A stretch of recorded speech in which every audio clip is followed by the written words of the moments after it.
2000 মানুষ মারার পরেও একজন মানুষের যদি ন্যূনতম লজ্জা না থাকে তাহলে হচ্ছে সে বক্তব্য দিতে চাইতে পারে। এই বাংলায় স্বৈরাচার আসবে না, এটা হচ্ছে মুজিববাদের যারা দোষর তাদের জন্য হুঁশিয়ারি। আমরা সকলে গোপালগঞ্জের উদ্দেশ্যে রওনা দিব এবং মুজিব মুক্ত বাংলাদেশ চাই, মুজিব মুক্ত বাংলাদেশ চাই।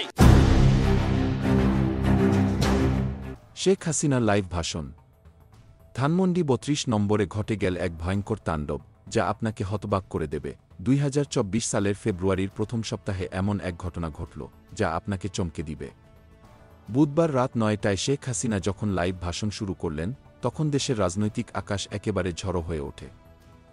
ভাষণের পরপরই ছাত্ররা ধানমন্ডি ৩২ নম্বরে জড়ো হতে শুরু করে এবং তারা ঘোষণা দেয়, বুলডোজার মিছিল, একে একে তারা বঙ্গবন্ধু ভবনে ঢুকে পড়ে, শুরু হয় ভাঙচুর। এমনকি শেখ মুজিবুর রহমানের মূর্তিটিও ভেঙে ফেলা হয়। ছাত্ররা ক্ষোভ প্রকাশ করে শেখ হাসিনাকে দেশে ফিরিয়ে আনা হোক, তার শাস্তি নিশ্চিত করতে হবে, তাদের স্লোগান ছিল।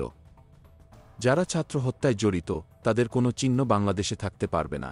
এটি ছিল সেই মুহূর্ত যখন গত বছর ৫ আগস্ট বৈষম্য বিরোধী ছাত্র আন্দোলনের সময় শেখ হাসিনা পদত্যাগ করে দেশ ছেড়ে পালিয়ে যান, আর উত্তেজিত জনতা ধানমন্ডি ৩২ নম্বরে আগুন ধরিয়ে দেয়। তবে এবার পরিস্থিতি আরও ভয়াবহ হয়ে উঠেছে এবং আন্দোলন সারা দেশে ছড়িয়ে পড়েছে। ছাত্ররা দৃঢ়ভাবে জানিয়ে দেয়, শেখ হাসিনার শাসন যতদিন থাকবে ততদিন আমাদের আন্দোলন থামবে না। এটি ছিল এক ঐতিহাসিক রাত যখন দেশের রাজনীতি এক নতুন দিকে এগিয়ে যাচ্ছে। এখন প্রশ্ন, ছাত্ররা কি তাদের আন্দোলনে সফল হবে? দেশ কি নতুন এক বিপ্লবের দিকে এগিয়ে যাবে?